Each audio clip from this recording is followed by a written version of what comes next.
Hey, Three Lakes family, bear with me as I try to figure out this live stream video. It's very awkward sitting alone in an office and talking to a computer. But anyway, just wanted to touch base and say hello to everybody, especially those that we've been missing for the last little bit.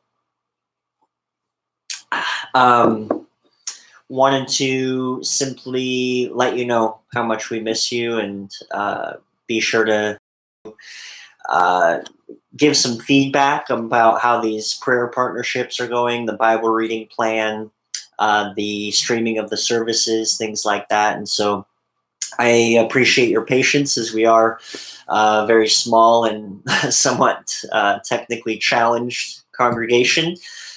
Some of these adjustments that a lot of churches are making are a little bit more difficult for those of us small rural churches. So, thank you for your patience with that, and be sure to give feedback on ways that we can do better. And so, reach out if you need anything at all. If you need someone to go to the grocery store and deliver groceries to your door, just specific prayer needs, anything at all, we'll work together to try to be as helpful as we can and truly be the family of Christ, family of God here at Three Lakes. And so, just a few things that I was hoping to discuss.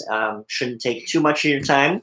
But one of the things is we've been working through this Bible reading program here is that so far we've made it through the books of Hebrews and Ruth and James, and today we are starting the book of Matthew. And so it had been the plan before all of this started that we would finish Ecclesiastes and then move into a short month-long or so series on controversial topics. And just in light of everything going on, I've decided to push that back a little bit. I think there's enough chaos and controversy right now in the world, and so we're going to hold off on the controversial topics and probably instead dive into the book of Hebrews. In my time reading through Hebrews last week, as well as a few conversations I've had with some of you, I think that'll just be a really, really good reminder to our church family in the months ahead that Jesus is better, Jesus is worthy, Jesus brings stability in all sorts of circumstances, including this one. And so once we're done with Ecclesiastes here in a few weeks, we will be starting a series through the book of Hebrews. And so I'm really looking forward to that.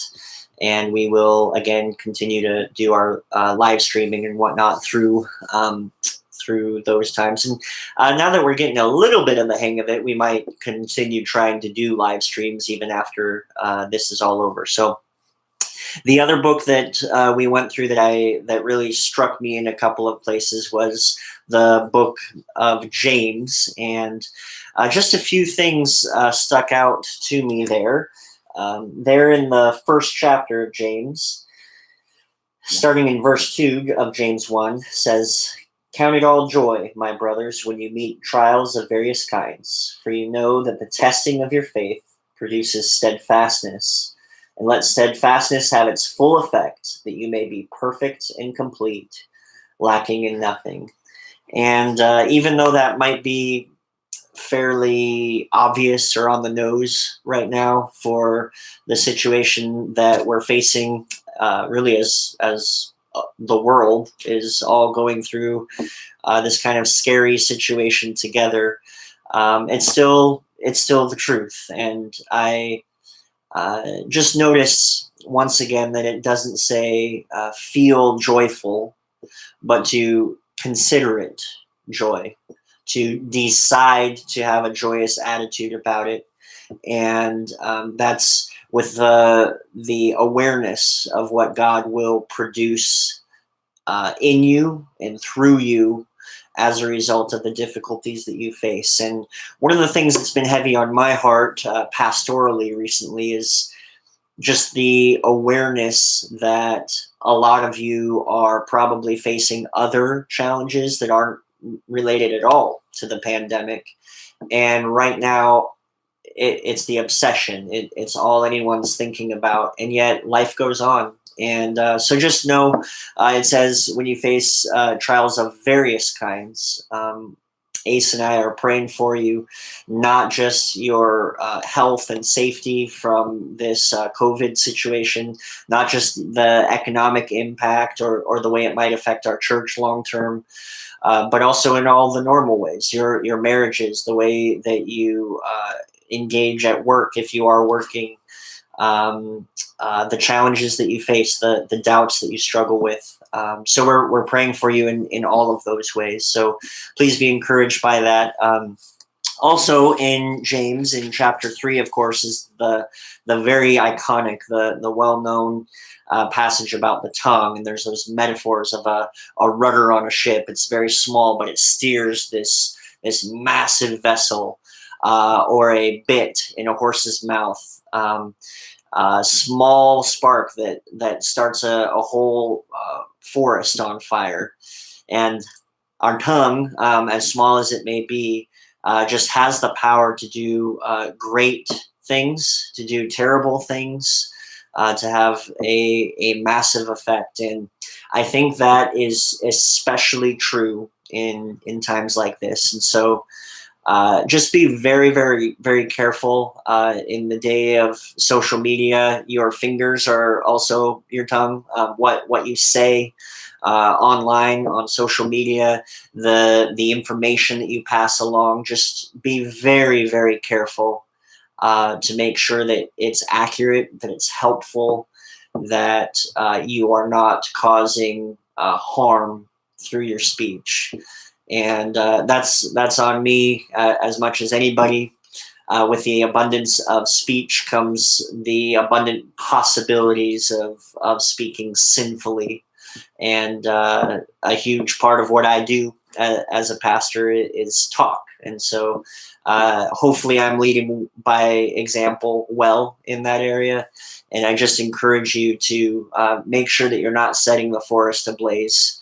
Although right now, it might be kind of hard to start the literal forest on fire, but you get the metaphor. In James, what struck me was in chapter 4, there's the verses about boasting regarding tomorrow. And James writes, come now, you who say, today or tomorrow we will go into such and such a town and spend a year there and trade and make a profit. Yet you do not know what tomorrow will bring. What is your life? For you are a mist that appears for a little time and then vanishes. Instead, you ought to say, if the Lord wills, we will live and do this or that. As it is, you boast in your arrogance. All such boasting is evil. So whoever knows the right thing to do and fails to do it, for him it is sin. And I think, if nothing else, this whole situation has really helped us see the truth of Ecclesiastes and the truth of James chapter 4 in the fact that we all had ideas of what March, April, and May were going to look like this year. And that's not what happened. And so we just need to be incredibly humble and understanding that the totality of our lives are just a mist. And James, of course, there borrows heavily from Solomon in Ecclesiastes when he makes that point. And so I hope that we all have a more humble attitude about life itself as a result of this situation.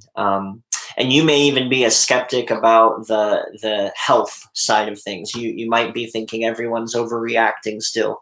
But if nothing else, the economy, the other elements of life that we were so sure about, just crumbled with a little microscopic virus that none of us can fully understand yet. And so, anyway, those were the things that I observed in the book of James.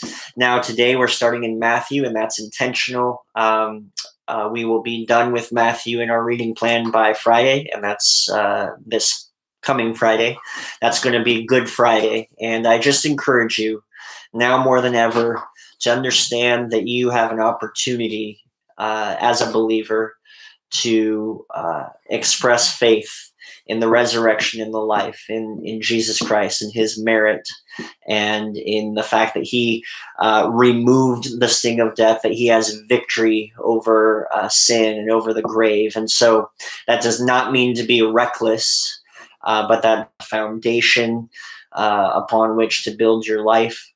And may your whole and your purpose and the content of your speech and the way that you spend your time and the way that you engage in relationships, may it be defined and shaped by the gospel of Jesus. And so it's a joy to be able to read through Matthew and just see the kingdom of Jesus Christ being established on the earth. And then, of course, at the end, the iconic words of the Great Commission, that all authority in heaven and on earth has been given to him.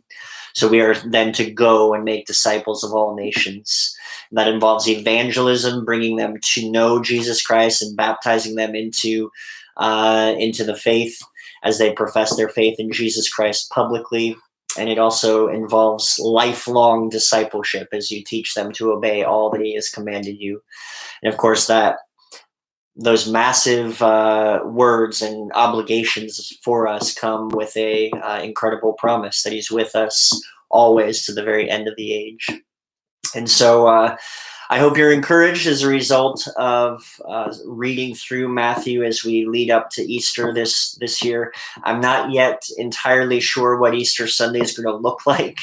It'll be an Easter probably unlike anything any of us have ever experienced. And so my guess is it'll be very similar to the way the last few weeks have been, other than a focus on the resurrection. So look forward to that with you. And my challenge now as I let you go is to use this time, especially if you do have a little bit more time on your hands, to study more, to think about questions about the word, about theology, about the various doctrines of Scripture that perhaps sometimes you say, oh, I'm too busy to think about that or to dive into that.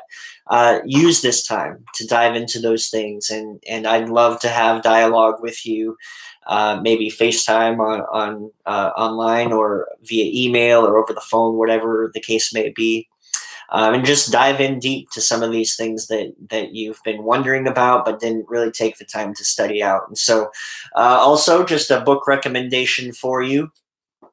Jacob and I actually have been trying for quite a while to do discipleship through this book, A Praying Life by Paul Miller.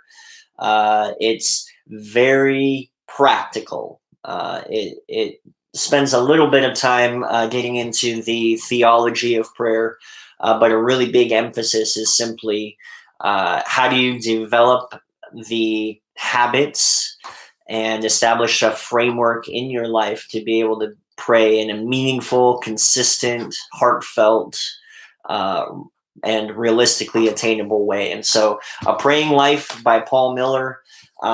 If you can't afford it, please let me know and I'll order you a copy and get it to you. That's for our Three Lakes family. Can't afford to buy 100,000 copies. I'm sure that's how many people will watch this video. Okay. I did my very best to make this not look like an Osama bin Laden terrorist tape. It probably still looked a little bit that way. You can tell I'm a little disheveled and wearing my hoodie. But hey, it's what we got. So anyway, hope you're doing well. Three Lakes family, please know that I'm definitely praying for you. Ace is praying for you, and we will be in touch later. Bye.